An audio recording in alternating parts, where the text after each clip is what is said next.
బుచ్చిరెడ్డిపాలెం మండల ప్రజా పరిషత్ కార్యాలయంలో ఎంపీపీ మన్నేపల్లి శ్రీనివాసులు అధ్యక్షతన ఎంపీడీఓ శ్రీహరి ఆధ్వర్యంలో సాధారణ సమావేశం జరిగింది.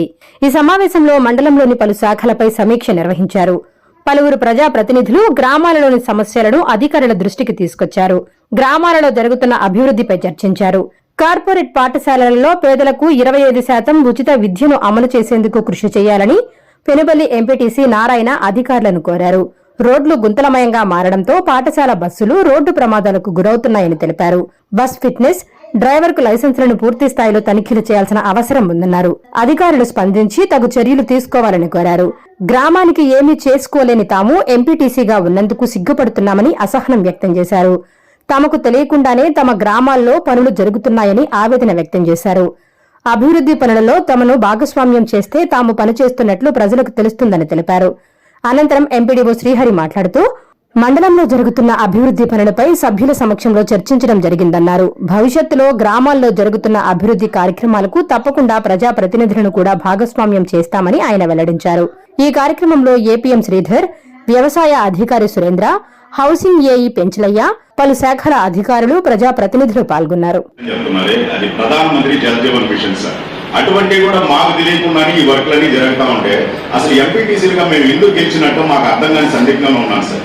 వెంకయ్యనాయుడు గారి దగ్గరికి వెళ్ళి ఆ వాటర్ ట్యాంక్ 40,000 లీటర్లు శాంక్షన్ చేయించుకునేదానికి ఉపరాష్ట్రపతిగా ఉన్నప్పుడు ఆయన దగ్గరికి వెళ్తే కలెక్టర్ గారికి రాసింది. అది కూడా నాకు సమాచారం లేకుండా, నేను కష్టపడిన వాటర్ ట్యాంక్ కూడా నాకు ఇంటిమేషన్ లేకుండా గ్రామంలో చెప్పారు అని చెప్పి లాస్ట్ కి అక్కడ ఓపెనింగ్ రోజు పిలుస్తారు సార్.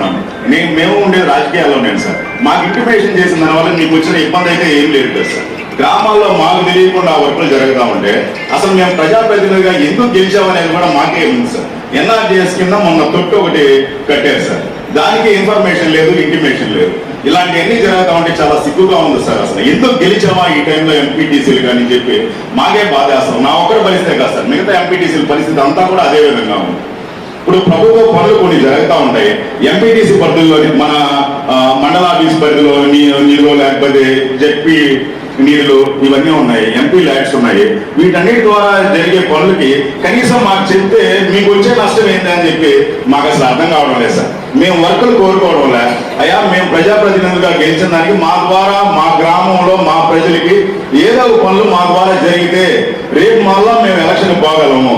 మాకు సమాచారం లేకుండా, మాకు ప్రమేయం లేకుండా మీ ఇష్టం ప్రకారం ఎవరు కాంట్రాక్టులు చేస్తున్నారో లేకపోతే ఎవరు చేస్తున్నారో వర్కులు జరుగుతూ ఉంటే అసలు మేము ఎందుకున్నాము అని చెప్పి మిమ్మల్ని ప్రశ్నిస్తా ఉన్నాం సార్. దయచేసి మా గ్రామంలో ఏదైనా జరిగితే ఎంపీటీసీలు కూడా ప్రజాప్రతినిధులు అని చెప్పి దయచేసి గుర్తించమని మిమ్మల్ని అడుగుతా ఉన్నాం సార్. మాకు తెలియకుండానే వర్కులు జరుగుతూ ఉన్నాయి. మేము తెలుసుకున్న వర్కులు కూడా రేపు ఇంకొకరి దగ్గర నుండి పనులు చేయిస్తారు. మేమేం కష్టపడ్డాడు సార్. జనాలకి పని చేయాలా, ఏదైనా మంచి చేయాలని చెప్పే తపన మాలో ఉంది. కనీసం మమ్మల్ని ఆ మంచి జరిగే కార్యక్రమాల్లో పార్టిసిపేట్ చేయడం లేదు. ఇది ఎక్కడ న్యాయం అని చెప్పి మిమ్మల్ని అడుగుతా ఉన్నాం. మేము ప్రజాప్రతినిధులు, ఎంపీటీసీలు. ఫస్ట్ ప్రయారిటీ మండలంలో నాకు తెలిసి ఎంపీటీసీలకు ఉంటుంది సార్. దయచేసి ఎంపీటీసీలకి తెలపండి. మేము కూడా ప్రజలు ఏంటంటే ప్రజా సమస్యల్ని తీర్చుకోవడానికి, అధికారులతో చర్చించడానికి మాకుండే ఏకైక వేదిక ఈ జనరల్ బాడీ మీటింగ్. దీని ద్వారా 2-3 సార్లు నేను అడగడం జరిగింది. గవర్నమెంట్ 25% ఉచితంగా కార్పొరేట్ స్కూల్లో విద్యని చెప్పాలని చెప్పే నిబంధన ఉన్నా కానీ ఇంతవరకు అది అమలు పరచడం లేదు సార్ అని 2-3 సమావేశాల్లో అడగడం జరిగింది. సార్ ఈరోజు ఆ జీవో కాపీని చదవడం నిజంగా ఆనందంగా ఉంది. ప్రతి ఒక్క తల్లిదండ్రి కూడా తన పేదరికం వల్ల మంచి పాఠశాలలో మన బిడ్డలను చదివించుకోవాలనే ఆలోచన, ఆశ ఉన్నా కానీ వేలకు వేలు ఫీజులు కట్టలేక ప్రభుత్వ స్కూల్స్ లోనే చదివించడం జరుగుతూ ఉంది. పిల్లలకేమో నా తోటి స్నేహితులు నారాయణ, శ్రీ చైతన్య, రత్నం ఇలాంటి స్కూల్లో చదవకుండా నేను చదవలేకపోతున్నా అది ఒక వెలితి భావాన్ని నిజంగా కూడా ఈ పథకం తీర్చినట్టు అవుతుంది. ఇది పేరుకి మాత్రమే కాకుండా ఖచ్చితంగా కూడా ఇది అమలు చేయాల్సిన బాధ్యత కూడా ఎంఈఓ గారు ఖచ్చితంగా తీసుకోవాలా. దీనికి మినగల్ల దగ్గరే కనీసం 2 దగ్గర బస్సు యాక్సిడెంట్ అయ్యి దేవుడి దయ వల్ల ఏ పిల్లలకు కూడా ప్రాణహాని జరగకుండా పోయింది.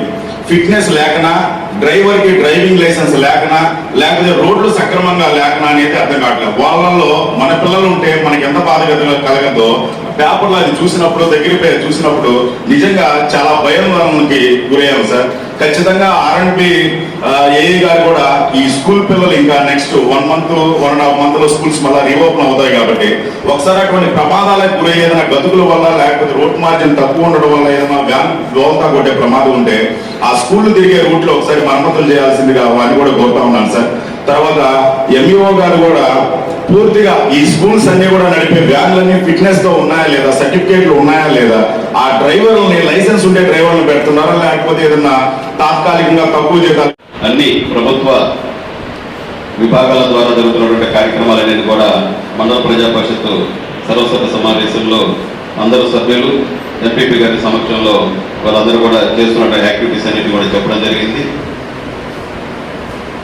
భవిష్యత్తులో కూడా జరిగేటువంటి ప్రభుత్వ కార్యక్రమాలన్నింటినీ కూడా ఇందాక మన వెలువల్లి ఎంపీటీసీ గారు చెప్పిన విధంగా మీకు తెలియకుండా జరగాలనేటువంటి ఉద్దేశం ఎవరికి ఉండదు. ఖచ్చితంగా ఈసారి జరిగేటువంటి పనులన్నింటినీ కూడా ఎంపీటీసీ గారికి, సర్పంచ్ గారి దృష్టికి, ఇతర దృష్టికి కూడా తీసుకెళ్ళమని చెప్పని మా వైపు నుంచి అందరూ అధికారులకు కూడా ఆదేశాలు ఇస్తున్నాము. అదేవిధంగా పంచాయతీ కార్యదర్శులు కూడా గ్రామాల్లో జరుగుతుంటే ప్రతి పనిని కూడా మీ దగ్గర శాంక్షన్ అయినా లేకపోతే మండలంలో నుంచి శాంక్షన్ అయినా కూడా సమాచారం మాత్రం ఎంపీపీ గారికి, ఎంపీటీసీ గారికి, జెడ్పీటీసీ గారికి, సర్పంచ్ గారికి అందరూ కూడా తెలియపరచమని చెప్పని కోరుకుంటూ ఇప్పటి వరకు ఈ సమావేశానికి సహకరించి సజావుగా సమావేశం నిర్వహించినందుకు గౌరవ ఎంపీపీ గారికి, గౌరవ ఎంపీటీసీలకు, గౌరవ సర్పంచులకు, అందరూ సోదర అధికారులందరికీ కూడా ధన్యవాదాలు తెలియజేస్తూ ఈ సమావేశాన్ని ముగిస్తున్నాం. Thank you.